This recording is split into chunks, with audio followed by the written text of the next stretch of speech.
সুপ্রিয় দর্শক সবাইকে স্বাগত জানিয়ে শুরু করছি বৈশাখী টিভি স্বাস্থ্য বিষয়ক নিয়মিত আয়োজন বৈশাখী হেলথের আজকের পর্বে। সাথে আছি আমি ডক্টর শাবনা জাফরিন।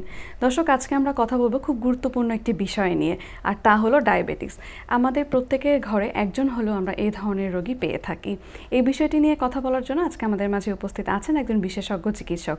সাথে আছেন ডাক্তার এম এ হালিম খান, সহযোগী অধ্যাপক ও বিভাগীয় প্রধান, ডায়াবেটিস ও হরমোন বিভাগ, শহীদ সরওয়ার্দী মেডিকেল কলেজ ও হাসপাতাল। চলুন আমরা প্রধান অতিথির কাছে চলে যাচ্ছি। স্যার, আপনাকে স্বাগতম আমাদের আজকের অনুষ্ঠানে। ধন্যবাদ আমাকে আমন্ত্রণ জানানোর জন্য। স্যার, আজকে আমরা কথা বলবো ডায়াবেটিস বিষয়টি নিয়ে। স্যার, শুরুতেই আপনার কাছ থেকে ডায়াবেটিস কি এই বিষয়টি সম্পর্কে একটু শুনবো।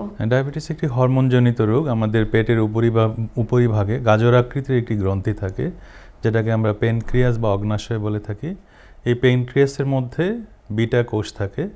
বিটা কোষ থেকে যদি ইনসুলিন কম তৈরি হয় অথবা ঠিকই তৈরি হয়, টিস্যু লেভেলে গিয়ে ইনসুলিন কাজ করতে পারে না বিভিন্ন কারণে, তখন আমাদের রক্তে যে স্বাভাবিক শর্করা বা সুগারের মাত্রা আছে সেটি বেড়ে যায়, যেটাকে আমরা ডায়াবেটিস মেলাইটাস বলে থাকি। তাহলে ডায়াবেটিস হলো রক্তের সুগার স্বাভাবিকের চেয়ে বেশি মাত্রায় যখন থাকবে, সেটাকে আমরা ডায়াবেটিস মেলাইটাস বলে থাকি। আচ্ছা, ধন্যবাদ স্যার।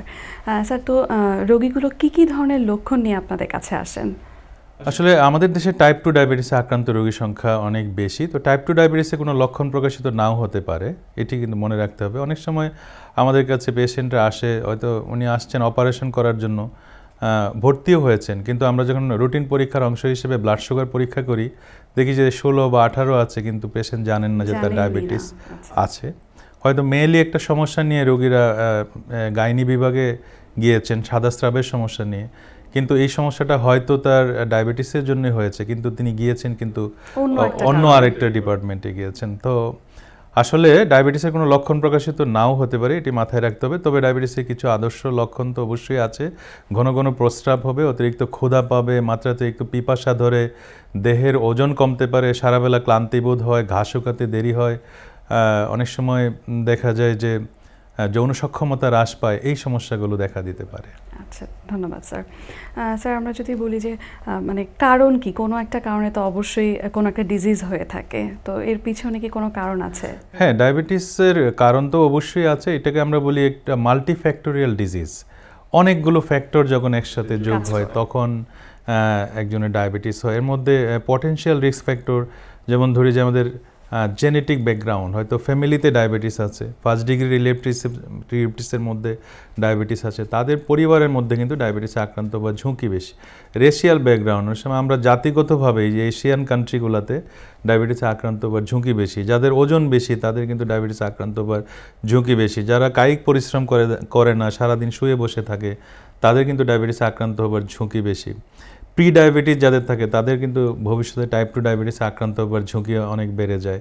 যাদের গর্ভকালীন ডায়াবেটিস থাকে তাদের কিন্তু ডায়াবেটিসে আক্রান্ত হবার ঝুঁকি বেড়ে যায়। যারা কিছু ওষুধ আছে সুগার বাড়িয়ে দেয়, স্টেরয়েড জাতীয় ওষুধ দীর্ঘদিন ইউজ করলে তার কিন্তু ডায়াবেটিসে আক্রান্ত হবার ঝুঁকি বেড়ে যায়। পলিসিস্টিক ওভারি সিনড্রোম, হরমোনজনিত একটি সমস্যা, এটি থাকলে কিন্তু ভবিষ্যতে তার টাইপ 2 ডায়াবেটিসে আক্রান্ত হবার ঝুঁকি আছে। যাদের উচ্চ রক্তচাপ আছে তাদেরও কিন্তু পরীক্ষা করে দেখতে হবে যে ডায়াবেটিস আছে নাকি নাই। যাদের কোলেস্টেরলের প্রবলেম, বিশেষ করে ভালো কোলেস্টেরল বা এইচডিএল কম আছে এবং ট্রাইগ্লিসারাইড বেশি আছে, তাদেরও কিন্তু ব্লাড সুগার লেভেল পরীক্ষা করে দেখতে হবে যে তার সুগার প্রবলেম আছে নাকি নাই। ফ্যামিলিতে যদি cardiovascular disease, heart attack, stroke এই সমস্ত যদি থাকে তাহলে দেখতে হবে যে তার ডায়াবেটিস আছে কিনা নাই। তো এইগুলোই সাধারণত ঝুঁকি। এই ঝুঁকিগুলো যাদের আছে তাদের ডায়াবেটিস আছে কিনা পরীক্ষা করে দেখে নেওয়া উচিত। মানে ওভারঅল মোটামুটি সব সিস্টেমেরই যদি কোনো না কোনো সমস্যা দেখা দেয় তখনই হতে পারে। স্যার, ডায়াবেটিসের নিয়ন্ত্রণ বলতে আমরা কি বুঝি? ডায়াবেটিসের নিয়ন্ত্রণ, অনেক সময় আমাদের কাছে পেশেন্টরা আসে যে হয়তো একটি র্যান্ডম ব্লাড সুগার নিয়ে এসেছেন এবং তিনি হয়তো ডাক্তারের কাছ থেকে চিকিৎসা নিতে চাচ্ছেন বা তার সুগার নিয়ন্ত্রণে আছে নাকি নাই সেটি জানতে চাচ্ছেন। আসলে ডায়াবেটিসের নিয়ন্ত্রণ একটা ব্রড টার্ম আসলে। তো ডায়াবেটিসের নিয়ন্ত্রণ মানে খাওয়ার আগে খাওয়ার পরে সুগার নিয়ন্ত্রণে আছে কিনা, 3 মাসের সুগারের গড় বা HbA1c 7-এর নিচে আছে কিনা, তার কোলেস্টেরলের প্রবলেম থাকলে কোলেস্টেরলটা কন্ট্রোলে আছে কিনা, তার ওজন যদি বেশি থাকে এই ওজনটা কমে আদর্শ ওজনের মধ্যে আছে কিনা, তার যদি উচ্চ রক্তচাপ থাকে সেটা নিয়ন্ত্রিত আছে কিনা, এই সবগুলো যখন নিয়ন্ত্রিত থাকবে তখনই আমরা বলবো যে তার ডায়াবেটিস নিয়ন্ত্রিত আছে।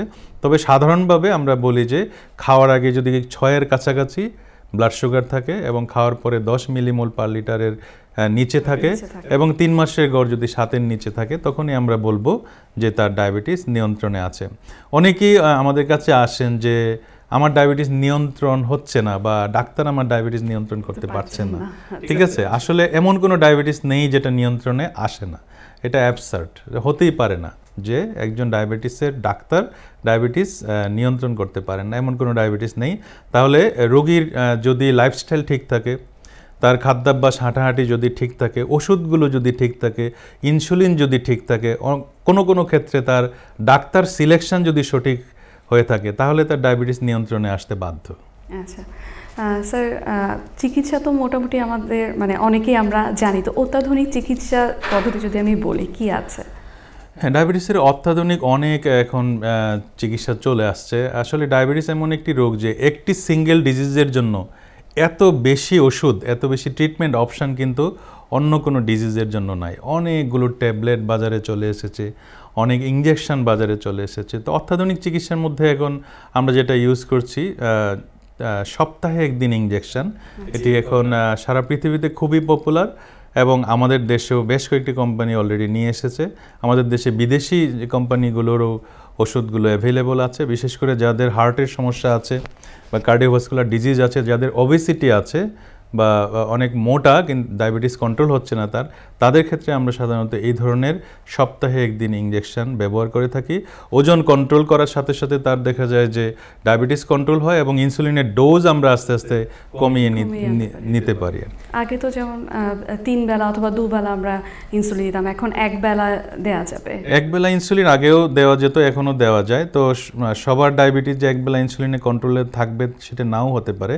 আসলে এটি ডাক্তারই নির্ধারণ করবেন কার জন্য 1 বেলা প্রতিদিন 1 বেলা ইনসুলিন নিলে হবে, কারো জন্য ইনসুলিনের দরকার নাই, শুধু ট্যাবলেটই যথেষ্ট। কারো জন্য দেখা যায় ট্যাবলেটও দরকার নেই, শুধুমাত্র লাইফস্টাইল মডিফিকেশনের মাধ্যমেই ঠিক হয়ে যায়। কারো ক্ষেত্রে আমরা দেখতে পাই যে শুধু ওজনটা কমিয়ে ফেললে 7 দিনে একবার ইঞ্জেকশন, যেটি আমরা এখন পাচ্ছি, ওজন কমিয়ে ফেললে দেখা যায় ডায়াবেটিস অনেকটাই নিয়ন্ত্রণে চলে এসেছে। সো 7 দিনে একবার ইঞ্জেকশন নিয়েও কিন্তু ডায়াবেটিস কন্ট্রোলে আনা সম্ভব। তো দীর্ঘদিন ধরে যদি চিকিৎসা না হয় তাহলে কি ধরনের জটিলতা হতে পারে?